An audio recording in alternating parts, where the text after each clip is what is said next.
ಇತ್ತೀಚಿನ ದಿನಗಳಲ್ಲಿ ಭಾರತದಲ್ಲಿ ಅದರಲ್ಲೂ ಕೂಡ ಪ್ರಮುಖವಾಗಿ ಇನ್ಸ್ಟಾಗ್ರಾಮ್ ಹಾಗೆ ಫೇಸ್ಬುಕ್ ಅನ್ನ ಬ್ಯಾನ್ ಮಾಡಲಾಗುತ್ತೆ ಎನ್ನುವಂತಹ ಚರ್ಚೆಗಳು ಈಗ ಶುರುವಾಗಿರುವಂಥದ್ದು. ಕಾರಣ ಏನು ಅಂತಂದ್ರೆ ಕೇಂದ್ರ ಸರ್ಕಾರದಿಂದ ಮೆಟಾ ಸಂಸ್ಥೆಗೆ ಈಗ ನೋಟಿಸ್ ಹೋಗಿದೆ. ಈ ಒಂದು ನೋಟಿಸ್ಗೆ 7 ದಿನಗಳ ಕಾಲ ಮಾತ್ರ ಗಡುವನ್ನ ಕೊಟ್ಟಿರುವಂಥದ್ದು ಭಾರತದ ಸರ್ಕಾರ. ಕೇಂದ್ರ ಸರ್ಕಾರ ಗಡುವನ್ನ ಕೊಟ್ಟಿದೆ. 7 ದಿನದ ಒಳಗಾಗಿ ಈ ಒಂದು ಅವರು ಕೇಳಿರುವಂತಹ ಪ್ರಶ್ನೆಗೆ ಉತ್ತರ ನೀಡಲೇಬೇಕು ಮೆಟಾ ಸಂಸ್ಥೆ. ಒಂದು ವೇಳೆ ನೀಡದೆ ಹೋದಲ್ಲಿ ಭಾರತದಲ್ಲಿ ಪಕ್ಕಾ ಗ್ಯಾರಂಟಿಯಾಗಿ ಸೋಷಿಯಲ್ ಮೀಡಿಯಾದಲ್ಲಿ ನಾವೇನು ಗಮನಿಸ್ತೀವಲ್ಲ, ಇನ್ಸ್ಟಾಗ್ರಾಮ್ ಆಗಿರ್ಬೋದು ಅಥವಾ ಫೇಸ್ಬುಕ್ ಆಗಿರ್ಬೋದು, ಅದು ಭಾರತದಲ್ಲಿ ಸಂಪೂರ್ಣವಾಗಿ ಬ್ಯಾನ್ ಆಗುವಂತಹ ಸಾಧ್ಯತೆ ಇದೆ. ಯಾಕೆ ಈ ಒಂದು ಭಾರತದಲ್ಲಿ ಈ ಒಂದು 2 ಆ್ಯಪ್ಗಳನ್ನು ಬ್ಯಾನ್ ಮಾಡೋದಕ್ಕೆ ಮುಂದಾಗಿದೆ ಕೇಂದ್ರ ಸರ್ಕಾರ ಗಮನಿಸ್ತಾ ಹೋಗೋದಾದ್ರೆ, ಇತ್ತೀಚಿನ ದಿನಗಳಲ್ಲಿ ಕಂಟೆಂಟ್ಗಳು ಯಾವ ರೀತಿಯಾಗಿ ಅಪ್ಲೋಡ್ ಆಗ್ತಾ ಇದೆ, ಪ್ರಚೋದನಕಾರಿ ಅಪ್ಲೋಡ್ಗಳಾಗ್ತಾ ಇದೆಯಂತೆ, ವಿಡಿಯೋಗಳು ಅಪ್ಲೋಡ್ ಆಗ್ತಾ ಇರುವಂಥದ್ದು. ಅದರಲ್ಲೂ ಕೂಡ ಎಕ್ಸ್ಪೆಷಲಿ ಮಕ್ಕಳ ಮೇಲೆ ಲೈಂಗಿಕ ದೌರ್ಜನ್ಯ ಎಸಗುವಂತಹ ಕಂಟೆಂಟ್ಗಳು ಕೂಡ ಅಪ್ಲೋಡ್ ಆಗಿದೆಯಂತೆ.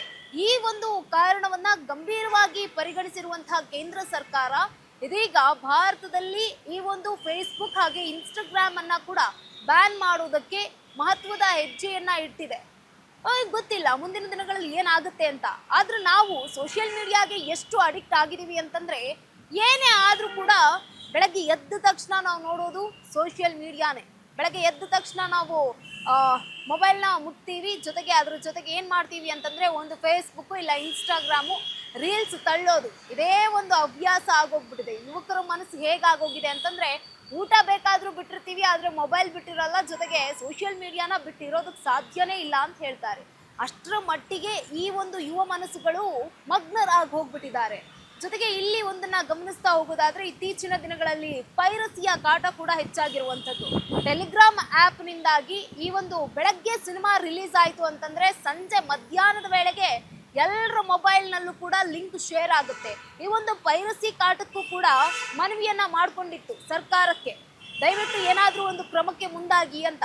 ಇವೆಲ್ಲ ಅಂಶಗಳನ್ನ ಗಮನದಲ್ಲಿ ಇರಿಸಿಕೊಂಡಿರುವಂತಹ ಕೇಂದ್ರ ಸರ್ಕಾರ ಇದೀಗ ಎಲ್ಲವನ್ನ ಕೂಡ ಗಮನದಲ್ಲಿ ಇರಿಸಿಕೊಂಡಿರುವಂತಹ ಕೇಂದ್ರ ಸರ್ಕಾರ ಭಾರತದಲ್ಲಿ ಈ 3 ಆ್ಯಪ್ಗಳನ್ನ ಒಂದು ಬ್ಯಾನ್ ಮಾಡುವ ಕ್ರಮಕ್ಕೆ ಮುಂದಾಗಿರುವಂಥದ್ದು. ಮೊದಲನೇದಾಗಿ ಮೆಟಾ ಸಂಸ್ಥೆ ಈಗ ಕಂಟೆಂಟ್ಗಳು ಏನು ಅಪ್ಲೋಡ್ ಆಗಿದೆಯಲ್ವಾ, ಪ್ರಚೋದನಾಕಾರಿ ಕಂಟೆಂಟ್ಗಳಾಗಿರ್ಬೋದು ಅಥವಾ ಮಕ್ಕಳ ಮೇಲೆ ಹಿತಾಸಕ್ತಿಯನ್ನ ತೋರಿಸೋದಕ್ಕೆ ಈ ರೀತಿಯಾಗಿ ಕ್ರಮಕ್ಕೆ ಮುಂದಾಗಿರುವಂಥದ್ದು.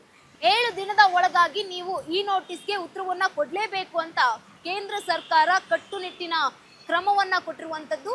ನೋಟಿಸನ್ನು ಕೂಡ ಜಾರಿ ಮಾಡಿದೆ. ಯಾಕೆ ನೀವು ಈ ರೀತಿಯಾಗಿ ಕಂಟೆಂಟ್ಗಳನ್ನು ಅಪ್ಲೋಡ್ ಮಾಡಿದ್ದೀರಿ ಅಂದರೆ, ಈ ಒಂದು ಸಾಮಾಜಿಕ ಜಾಲತಾಣದಲ್ಲಿ ನಾವು ಗಮನಿಸ್ತಾ ಹೋಗೋದಾದರೆ ಇತ್ತೀಚಿನ ದಿನಗಳಲ್ಲಿ ಎಕ್ಸ್ಪೆಷಲಿ ಹೆಚ್ಚಾಗಿ ಮಕ್ಕಳ ಮೇಲೆ ದೌರ್ಜನ್ಯ ಎಸಗುವಂತಹ ವಿಡಿಯೋಗಳನ್ನು ಫೇಸ್ಬುಕ್ಕಲ್ಲಿ ಹಾಕಲಾಗಿದೆಯಂತೆ. ಇದನ್ನು ಗಮನದಲ್ಲಿ ಇರಿಸಿಕೊಂಡು ಈ ಒಂದು ಕೇಂದ್ರ ಸರ್ಕಾರ ಮುಂದಾಗಿದೆ. ಮಕ್ಕಳ ಮೇಲೆ ಯಾವುದೇ ರೀತಿಯಾಗಿ ದುಷ್ಪರಿಣಾಮಗಳು ಬೀರಬಾರ್ದು.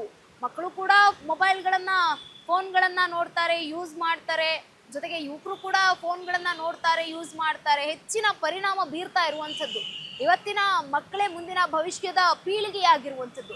ಮಕ್ಕಳ ಮೇಲೆ ದುಷ್ಪರಿಣಾಮ ಬೀರುವಂತಹ ಕಾರಣಕ್ಕೋಸ್ಕರ ಸರ್ಕಾರ ಇದೀಗ ಕೇಂದ್ರ ಸರ್ಕಾರ ದೇಶದಲ್ಲಿ ಭಾರತ ದೇಶದಲ್ಲಿ ಇನ್ಸ್ಟಾಗ್ರಾಮ್ ಹಾಗೆ ಜೊತೆಗೆ ಫೇಸ್ಬುಕ್ ಅನ್ನ ಬ್ಯಾನ್ ಮಾಡೋದಕ್ಕೆ ಮುಂದಾಗಿದೆ. ಜೊತೆಗೆ ಈ ಒಂದು ಟೆಲಿಗ್ರಾಮ್ನಲ್ಲಿ ಲಿಂಕ್ಗಳು ಶೇರ್ ಆಗ್ತಾ ಇರುತ್ತೆ.